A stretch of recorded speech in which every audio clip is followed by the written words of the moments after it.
आपका भी बहुत बहुत धन्यवाद जितेश जी कि आप बच्चों की आवाज़ बनकर हमेशा सामने आते हैं। हमको वो दिन भी अभी याद है जब एनटीपीसी का प्रोटेस्ट चल रहा था और आप पत्थर खा रहे थे इसी रोड पे, तो बच्चों ने आपको साथ भी दिया है। तो हम आपसे ये रिक्वेस्ट करेंगे कि बच्चों की आवाज़ आप हमेशा बने रहिएगा। लोग बड़े होने के बाद पीछे की चीज़ों को भूल जाते हैं।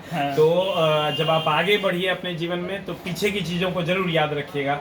आज आप जहाँ हैं वो कहीं ना कहीं एनटीपीसी वाले प्रोटेस्ट की देन बिल्कुल। तो आप अपने प्यारे भाइयों को नहीं भूलिएगा और इनकी आवाज़ हमेशा उठाते हैं। हम हमेशा से सर प्रयास करते हैं कि जब भी कोई स्टूडेंट का प्रॉब्लम हो उन सारी चीज़ों को दिखाने का प्रयास करते हैं। अभी सर ग्रुप डी का जो आंसर की जारी किया गया है, इसके बाद जो है कट ऑफ को लेकर जो स्टूडेंट के मन में बहुत सारे कन्फ्यूजन है। इसको लेकर जो स्टूडेंट है काफ़ी ज़्यादा परेशान है, तो चाहेंगे कि इसके लिए आप क्लियर कर दीजिए जो भी कुछ है। देखिए, पहले तो अभी बहुत सारे क्वेश्चन में एरर है। हाँ। अभी एक बच्चा आया है मेरे पास यहाँ इन्हें ये शायद कितना 40 क्वेश्चन में एरर, 40 से 45 क्वेश्चन में एरर। अच्छा। तो अभी तो पहले एरर ठीक हो जाएगा। फिर उसके बाद कट ऑफ पे भी बात करेंगे। तो उसके लिए तो टाइम ऑब्जेक्शन के लिए दिया गया है, तो सारे लोग ऑब्जेक्शन कर रहे हैं, हम लोग भी उसमें उसकी मदद कर रहे हैं। रही बात कट ऑफ की, तो कट ऑफ में बहुत सारी चीज़ों को समझने की ज़रूरत है। आप सीधे कट ऑफ पे कोई बात नहीं कर सकता। अगर मैं ही बोला, पहले ही मैं बता देता हूँ, मैं भगवान नहीं हूँ। पिटारा खुलेगा, कुछ ना कुछ सामने आएगा, उतार चढ़ाव देखने को मिलेगा। लेकिन जो हमारा 10 वर्षों का अनुभव है, अभी तक जो हम लोगों ने देखा है, उसके हिसाब से जो हमने एनालाइज किया है वो हम इस वीडियो के माध्यम से आप तक पहुँचाएंगे। पहली बात तो पहले नॉर्मलाइजेशन था, अब परसेंटाइल है। तो नॉर्मलाइजेशन में किसी बच्चे का 10 नंबर 15 नंबर तक बढ़ता था। परसेंटाइल में ऐसा नहीं हो। परसेंटाइल में जिसका मैक्सिमम मार्क्स होता है उसको 100% मान लिया जाता है। उसका फॉर्मूला है कि जितना नंबर पे वो स्टूडेंट है divided by total number of student गुना 100। ये फॉर्मूला बोर्ड ने दिया हुआ है, उसी के आधार पर वो निकलता है। तो अब वो निकलता ऐसे है कि अगर इजी सेट है तो 62 नंबर और शिफ्ट 2 का अगर टफ सेट है 55 नंबर, दोनों को इक्वल माना जाता है। यानी 62 वाला जो इजी सेट में है उसका होगा, इजी सेट में 55 वाले का नहीं होगा, जबकि टफ सेट में 55 वाले का हो जाएगा। ये मामला है परसेंटाइल का। तो परसेंटाइल कहीं ना कहीं से बच्चों के लिए बहुत ज्यादा फायदेमंद है। अच्छा, ये फायदेमंद है, एकदम फायदेमंद। नॉर्मलाइजेशन वो बहुत घटिया प्रोसेस है नॉर्मलाइजेशन। नॉर्मलाइजेशन में आप सोच भी नहीं सकते कितना घटिया प्रोसेस है। बच्चे उससे असंतुष्ट थे। लेकिन आप देखिए परसेंटाइल का जब रिजल्ट आना शुरू हुआ एनटीपीसी सीबीटी 2 में जब रिजल्ट आया तो बच्चे 100% सेटिस्फाइड थे। जिनको जितना नंबर था वो दिख रहा था, थोड़ा बहुत का उतार चढ़ाव था और बच्चे सेटिस्फाइड। हालांकि सर बहुत सारे बच्चे का ये भी कहना है कि 2018 में जो एग्जाम हुआ ग्रुप डी का, उसके कंपेयर में इस बार क्वेश्चन हार्ड था, जैसा कि 5 फेज में हुआ है। तो उससे क्या कुछ अंतर है इस बारे में? देखिए, क्वेश्चन जो हार्ड था वहाँ रेलवे क्या करती है, क्योंकि हम लोग बहुत दिन से रेलवे को देख रहे हैं, तो हम लोग जब सभी टीचर बैठते हैं तो ये कहते हैं कि रेलवे का कोई माई बाप नहीं। क्या पूछेगा उसका कोई माई बाप नहीं। अगर आप कॉन्सेप्चुअली स्ट्रांग नहीं है तो आप रेलवे को हैंडल नहीं कर सकते। कुछ भी पूछ नहीं करता क्या है, उसकी भी मजबूरी है। आप उसकी मजबूरी को समझिए कि 1 करोड़ बच्चों ने फॉर्म, 1 करोड़ 15 लाख बच्चों ने फॉर्म भरा। आप सोचिए कि अगर यहाँ पर एक आदमी को लेना है, आप 2 आदमी इंटरव्यू के लिए आए, तो कोई भी 1-2 सवाल पूछ के किसी एक को रख लेना है। और अगर 50,000 आदमी इंटरव्यू के, आप समझिए एक सीट पे 1 लाख आदमी अगर आ जाए तो उसके लिए तो सवाल का स्टैंडर्ड बढ़ाना पड़ेगा। आपको लगता है कि सर जिस प्रकार से बिहार में बेरोजगारी बढ़ गई है, 1,03,000 पदों के लिए 1 करोड़ 15 लाख जो अभ्यर्थी है वो दावेदार है, तो ऐसे में कहीं ना कहीं इसी को लेकर क्वेश्चन को हार्ड किया गया ताकि जो ज्यादा अभ्यर्थी है इसमें वो पद हासिल नहीं कर पाए। जैसे वो कॉन्सेप्चुअली जो स्ट्रांग है वही इसमें फाइट कर सकते हैं। पहले क्या था ना कि कोई छोटा मोटा बुक रट्टा मार लिए और चले गए एग्जाम हॉल में मार दिए। अब आप ये समझिए किसी की औकात नहीं है कि क्वेश्चन लड़ा देगा। कॉन्सेप्ट लड़ा सकता है कोई, कॉन्सेप्ट वही है। आपके सोचने का तरीका जो है वो क्या है, आपका दिमाग कितना ट्रेंड है, ये उस पर डिपेंड करेगा। तो हम अभी सभी बच्चे जो अभी आगे एग्जाम की तैयारी करने वाले हैं उनसे हम रिक्वेस्ट करेंगे कि आप कॉन्सेप्चुअली अपने आप को स्ट्रांग कीजिए, तभी आप आपके कंपटीशन में फाइट कर पाएंगे। बहुत सारे बच्चे को मैंने देखा है कि यूट्यूब पर आके वो रो रहे हैं कि हमने एनसीईआरटी से तैयारी नहीं किया और एनसीईआरटी से यूट्यूब पर वो भरोसा किए और जिसके कारण जो है उनके साथ वो गलत हुआ है। हालांकि एनसीईआरटी से क्वेश्चन आया है ऐसा उनका कहना है। देखिए एनसीईआरटी बच्चों ने पढ़ा है। देखिए ये भी बच्चा है, आपका कितना नंबर है? 73। आपका कितना है? 70 नंबर। हमको ये बताइए, एनसीईआरटी दोनों ने पढ़ा होगा। मुश्किल से जितना आप पढ़े उसमें 10, 15, 20 लाइन अगर ऐड कर दिया जाए तो पूरा एनसीईआरटी नहीं बन जाएगा। ये हमारे रेगुलर स्टूडेंट, ये हमारे यहाँ प्रॉपरली टॉप 10 में टेस्ट में आते थे। आज इनके पास 70 या 72 कितना नंबर है? 70 नंबर। अब देखिए तो एनसीईआरटी हम भी पूरा एनसीईआरटी फ्री ऑफ कॉस्ट हम पढ़वा दिए हैं यूट्यूब पे। पूरा एनसीईआरटी पूरा पढ़ा दिया। सेकंड शिफ्ट का एग्जाम, जब सेकंड फेज का एग्जाम खत्म हुआ तो 3-3 घंटे की क्लास लेकर के मैंने पूरा पढ़ा दिया। अब देखिए, लेकिन वही एनसीईआरटी का वीडियो का व्यूज है 7 लाख। अब वैकेंसी है 1 लाख, तो मेरे पढ़ाने से हो जाएगा? यानी कि एनसीईआरटी को देखना ज्यादा लोग पसंद नहीं करते हैं। आप पढ़िए लेकिन उसको कॉन्सेप्चुअली ग्रैब कीजिए। पढ़ाया हमने 7 लाख को है, रिजल्ट 1 लाख का होना है। तो कहीं ना कहीं आप एनसीईआरटी को ग्रैब कर पा रहे हैं कि नहीं, वो डिपेंड करेगा कि पहले से आप कॉन्सेप्चुअली कितना स्ट्रांग है। तो ओवरऑल अभी के टाइम में देखा जाता है कि बहुत सारे जो बच्चे हैं वो बुक कर छोड़कर यूट्यूब हो गया, ऑनलाइन के माध्यम से पढ़ाई करते हैं।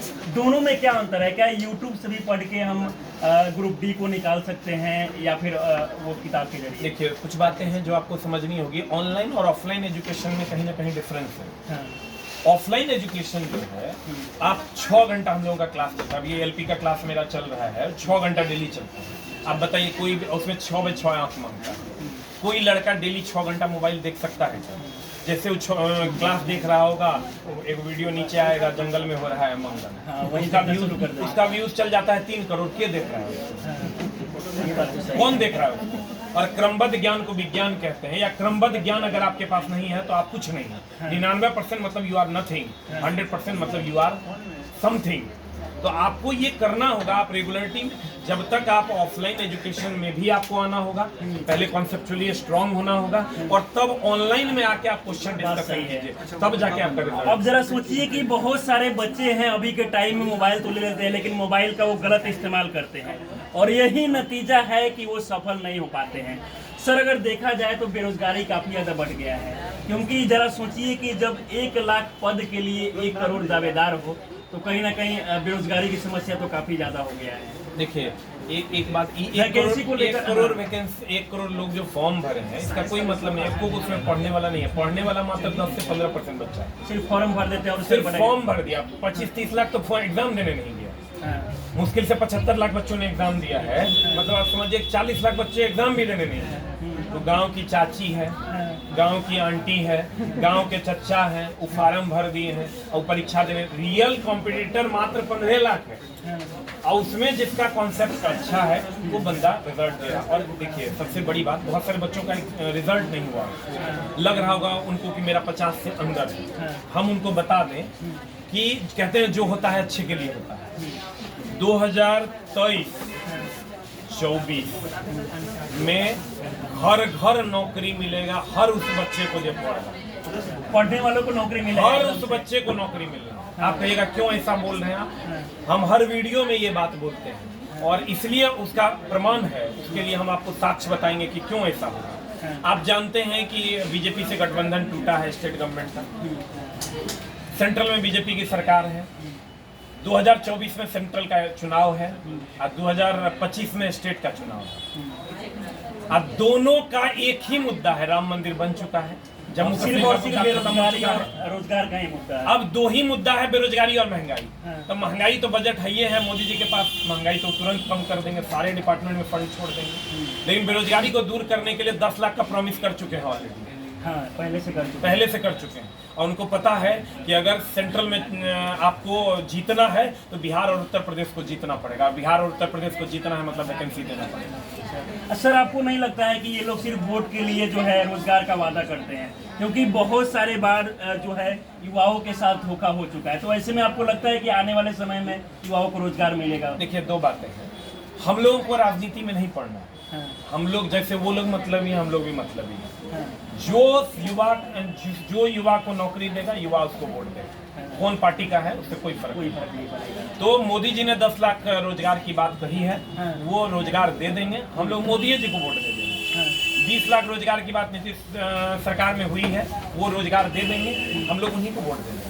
जो रोजगार देगा उसी को हम लोग वोट देंगे। और हम आपको जितेश जी ये बताना चाहेंगे कि 2000 देखिए इतिहास है, जब इसको बच्चे अच्छे से समझेंगे। 2014 में आपका 2015 में आपका चुनाव था, 14-15 में, उस टाइम भी वैकेंसी आई थी। 2019 में चुनाव था तो 2018 में वैकेंसी आई थी। 2024 में चुनाव है, 2023 में वैकेंसी की बहार आ जाएगी और उसका परिणाम आपको दिख रहा होगा।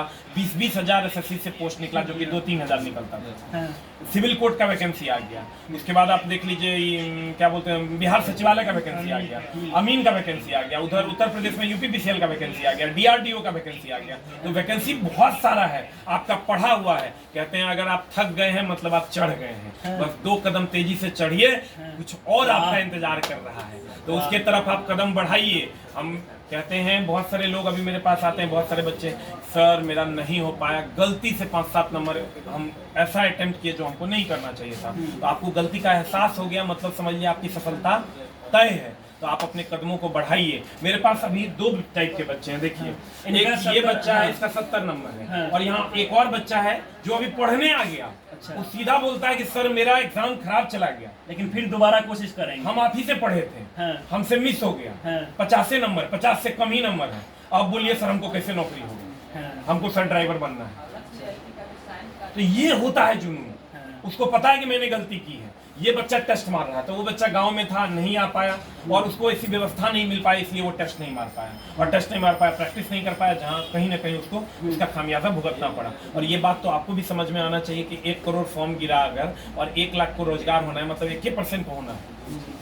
बाकी लोग तैयार हो जाइए अगली वैकेंसी के लिए। जो होता है वो अच्छे के लिए होता है। हम लोगों को भी एक बार जितेश जी 12,000 का नौकरी लगा था, अब मेरे सभी दोस्तों को 20,000 का नौकरी लग गया था, आज वो 25,000 पे हैं और हम लोग बहुत अच्छे से अपने जीवन को चला पा रहे हैं। सर पहले आप 12,000 का नौकरी किए, मात्र 12,000 का जॉब, मात्र 12,000, मात्र 12,000 का, और लोग हे दृष्टि से देखते थे। अभी जिनका जिनका नहीं हुआ है, अभी इसके साथ सर कितना कमा लेते हैं? पहले 12,000 कमा रहे हैं, अभी सर 4 लाख रुपए पर मंथ का जीएसटी भरते हैं। आप सोच लीजिए पर मंथ का भारत सरकार को देते हैं, 4 लाख रुपया पर मंथ भारत सरकार को जीएसटी देते हैं।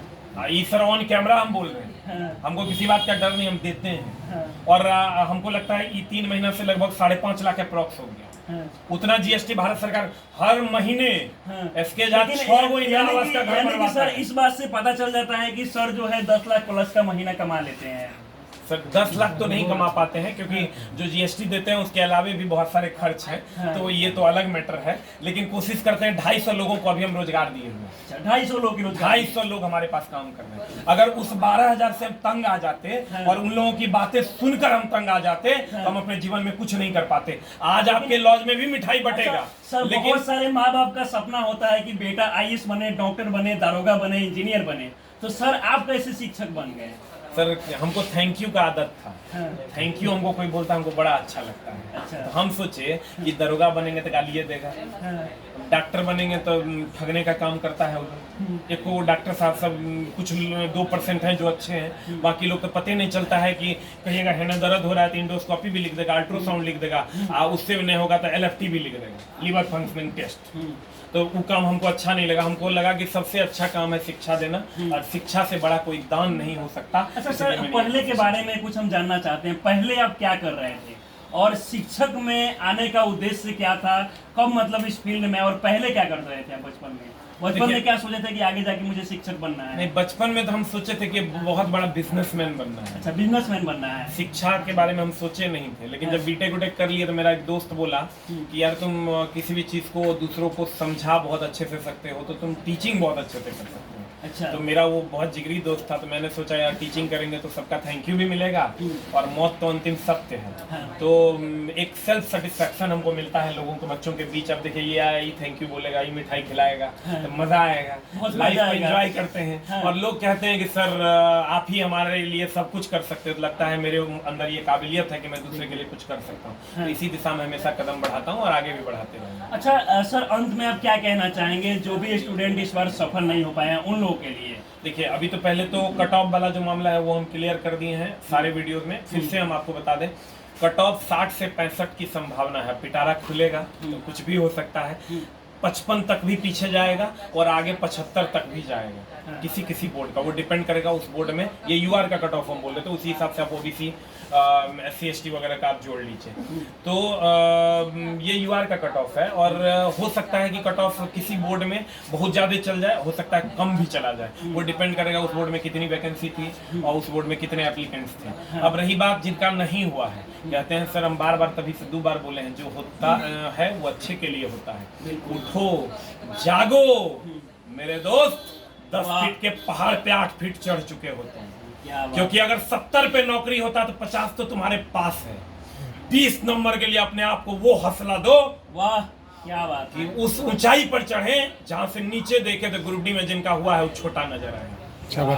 ठीक ना, अंदर वो हिम्मत होना चाहिए। और आप ही समझिए कि हर बच्चा कुछ कर सकता है। पटना या इलाहाबाद या कहीं भी रह के आप पढ़ रहे हैं, पढ़ने वाले बच्चों कहते हैं knowledge never be a wasted material, knowledge कभी वेस्टेज नहीं होता। हर कोई चाहे तो कुछ कर सकता है, लेकिन बहुत सारे बच्चे को माँ बाप जो है खेत बेचकर मोबाइल खरीद कर लेते हैं, लेकिन वो गर्लफ्रेंड से चैटिंग करेगा, वो क्या कुछ कर पाएगा? देखिए वो तो हार्मोनल चेंज है जो सबके साथ हो रहा है। तो कहते हैं हम लोग जब घर से चले थे तो मम्मी कही थी कि जी है, जी मत एक और चीज बोली थी, ओकरा पे कंट्रोल रखना। इन दूगों पे कंट्रोल रखोगे जिंदगी में सक्सेस कर जाओगे। तो हम भी आपसे कहेंगे कि सारी चीजें आपके पास होंगी। आप अगर चाहते हैं कि आपको अच्छी पत्नी मिले, अगर मुंह से बदबू ना आए, उसके लिए आपको पढ़ना पड़ेगा। बिल्कुल बिल्कुल। अब जरा सोचिए कि जो लोग भी इस बार सफल नहीं हो पाए हैं, अगर वो फिर से प्रयास करते हैं तो जरूर सफल हो पाएंगे। क्योंकि कहते हैं ना कि अगर जिंदगी में हिम्मत और हौसला हो कुछ कर दिखाने का तो कुछ भी संभव है, और इन लोगों के हारने की जरूरत नहीं है। सर बहुत ये हारा ही नहीं है। हाँ। हम क्या कहें, एगो मूवी में डायलॉग था नवाजुद्दीन सिद्दीकी का, हाँ। बड़ा अच्छा डायलॉग था। वो बोले कि देखो बिहार और उत्तर प्रदेश के जो लोग होते हैं ना, वो हारते नहीं हैं, या तो जीतते हैं ना तो सीखते हैं। तो ये तो जीते नहीं है, लेकिन सीख तो सब कुछ लिए। अब जीत अब इसकी फिक्स हो गई है। बस वो अलग बात है कि महीना 2 महीना बाद ज्वाइन करेंगे, लेकिन एक अच्छी नौकरी होगी आपके पास मेरे दोस्त। इसलिए हिम्मत मत हारो, अपने परिवार के साथ लड़ो, उनको समझाओ, उनका हौसला बनो, उनकी उम्मीद हो तुम। इसलिए अपने आप को वो हौसला, वो उम्मीद दो, और आगे ढेर बहुत सारी वैकेंसी आनी है। और ये वैकेंसी आनी इसलिए तय है क्योंकि मेरे दोस्त 2024 में चुनाव है। इसलिए आप तैयार हो जाइए।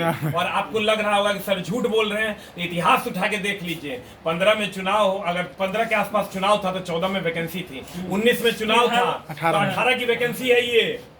अब भैया 24 में चुनाव, 19 का वैकेंसी है, 18-19 के बीच में था चुनाव के जस्ट पहले। हाँ, अगर 24 में चुनाव होना है, 23 में वैकेंसी आना है, ये बात। फिलहाल सर का कहना है कि आगे जो है फिर से वैकेंसी आने वाला है, और आप लोग हारिए मत, कंटिन्यू लगे रहिए। उम्मीद करते हैं कि इस वीडियो के जरिए आप लोग सब कुछ समझ गए होंगे। इस वीडियो को देखकर अगर आपसे अपनी राय हमें जरूर दे। आप हमारे साथ बने। जय हिंद, जय भारत।